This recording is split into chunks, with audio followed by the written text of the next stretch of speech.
नमस्कार जोहार दोस्तों, एसपी हिस्ट्री क्लासेस में आप सभी का स्वागत है। और मैं हिस्ट्री का आज पुनः एक प्रैक्टिस सेट लेकर आया हूँ जो काफ़ी महत्वपूर्ण है। तो चलिए शुरू करता हूँ। पहला क्वेश्चन है, 1806 में राजघाट की संधि ईस्ट इंडिया कंपनी ने किसके साथ की थी? मतलब 1806 ईस्वी में जो संधि हुई थी राजघाट की, वह किसके साथ हुई थी ये बताना है। तो यहाँ ऑप्शन आप देख पा रहे होंगे, लिखा है सिंधिया, होलकर, इसमें थोड़ा सा मिसप्रिंट है, होलकर, पेशवा और भोसले। तो इसका सही जवाब क्या हो जाएगा? इसका सही जवाब हो जाएगा ऑप्शन नंबर बी, होलकर। क्या हो जाएगा? ऑप्शन नंबर बी हो जाएगा, होलकर हो जाएगा। नेक्स्ट क्वेश्चन लेते हैं, क्वेश्चन नंबर 2।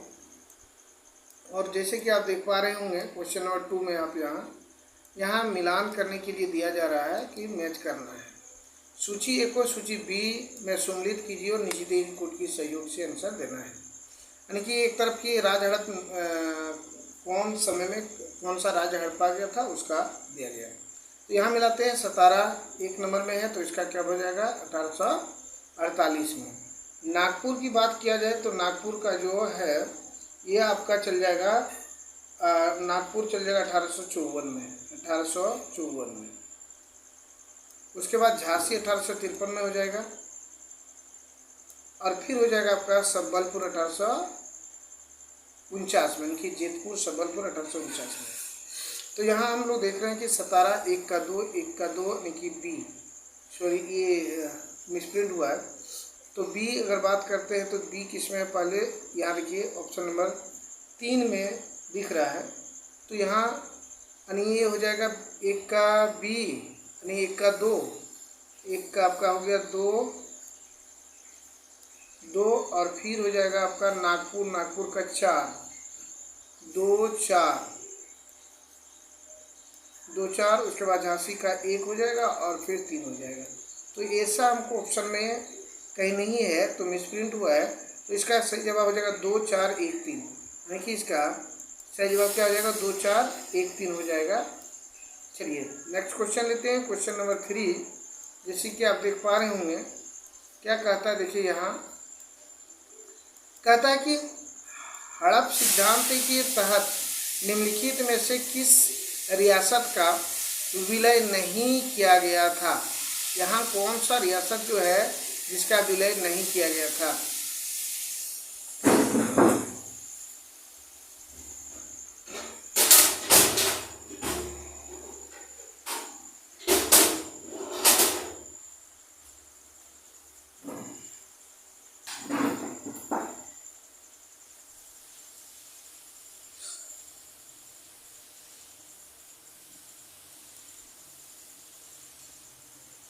कौन सा रियासत का जो है विलय नहीं किया गया था इसमें?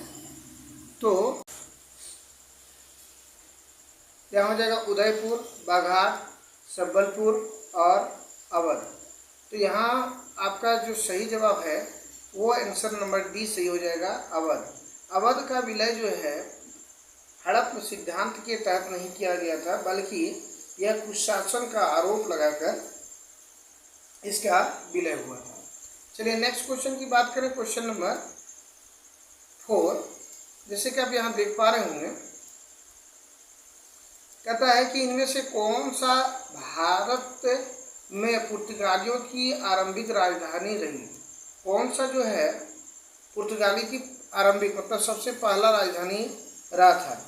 ये आपका पहला है कोचिन लिखा गया, कोचिन या क्या हो जाएगा? कोचिन 9 हो जाएगा, ये 9 हो जाएगा। कोचिन हो गया, कन्नानूर, उसके बाद हो गया गोवा और कालीकट। तो ये प्रारंभिक राजधानी जो रही थी वह ऑप्शन नंबर ए कोचीन रही थी। ऑप्शन नंबर ए इसका सही जवाब हो जाएगा। देखिए इसमें भारत में जब पुर्तगाली यहाँ पहुँचे तो इन्होंने अपने सबसे पहला राजधानी को किसको बनाया था? कोचीन को बनाया था।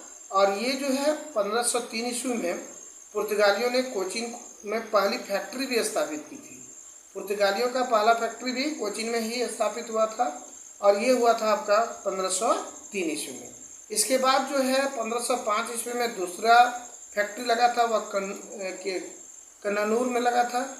और इसके बाद ये जो है इस समय पुर्तगाली जो गवर्नर अबुल कर्क ने बीजापुर के जो शासक थे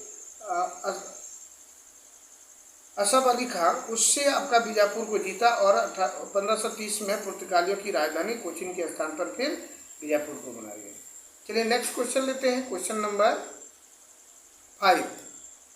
क्वेश्चन नंबर 5 में आप देखेंगे, ये रहा क्वेश्चन नंबर 5।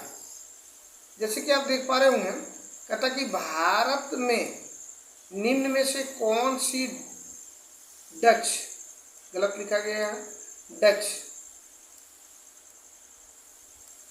बस्ती नहीं है। क्या कहता है? डच बस्ती नहीं है। माहे, बालासोर, चिंसुरा और नागपट्टनम, यानी कि नागापट्टनम। तो यहाँ कौन सा बस्ती जो है वह डच बस्ती नहीं है। तो ऑप्शन नंबर ए इसका जो है करेक्ट आंसर हो जाएगा। माहे जो है वह डच बस्ती नहीं है, और बाद बाकी ये सब जो है सारा डच बस्ती है। चलिए नेक्स्ट क्वेश्चन लेते हैं, क्वेश्चन नंबर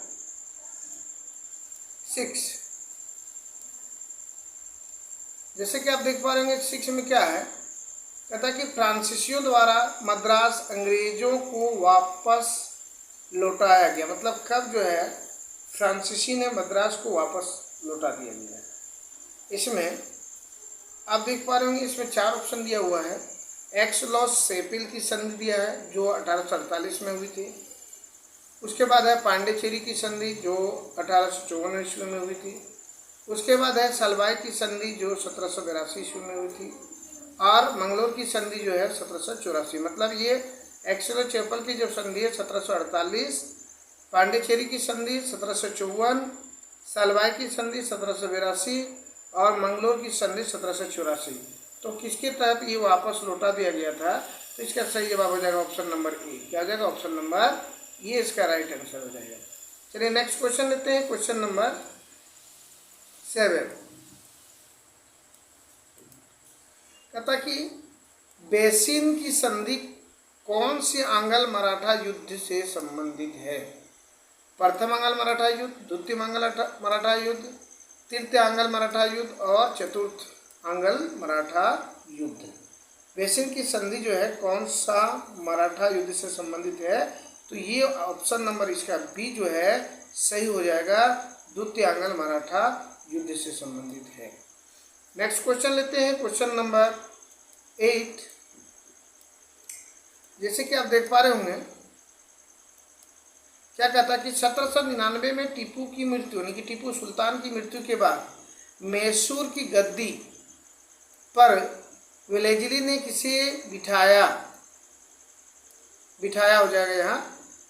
तो यहाँ देखिए, बसालत खां को, प्रताप सिंह को, कृष्णराज को या नंदराज को, किसको बिठाया था जब टीपू सुल्तान की मृत्यु हो गई? तो यहाँ इसका सही जवाब हो जाएगा ऑप्शन नंबर सी, यानी कृष्णराज को गद्दी पर बिठाया था जब टीपू सुल्तान की मृत्यु हो जाती है 1799 में तब। नेक्स्ट क्वेश्चन है क्वेश्चन नंबर 9। जैसे कि आप देख पा रहे होंगे, यहाँ है क्वेश्चन नंबर 9 में क्या कहता है कि सलवाई संधि के समय कौन गवर्नर जनरल था? सलवाई की संधि जब हुई थी तो उस समय गवर्नर जनरल कौन था? क्लाइव था, वारेन हेस्टिंग्स था, कर्नवालिस था और वेलेजली था। कौन इस समय आपका गवर्नर जनरल थे, ये पूछ रहा है सवाल। तो इसका सही जवाब हो जाएगा आपका option number B, Warren Hastings. Warren Hasting जो थे यह इस समय गवर्नर जनरल थे। तो ये बी इसका सही जवाब होगा।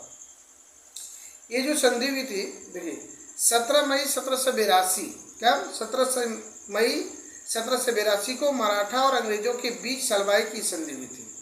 यहाँ क्वेश्चन हो जाएगा कि सलवाई की संधि कब हुई थी? तो 17 मई 1782 को। किसके बीच? मराठा और अंग्रेजों के बीच। ठीक है।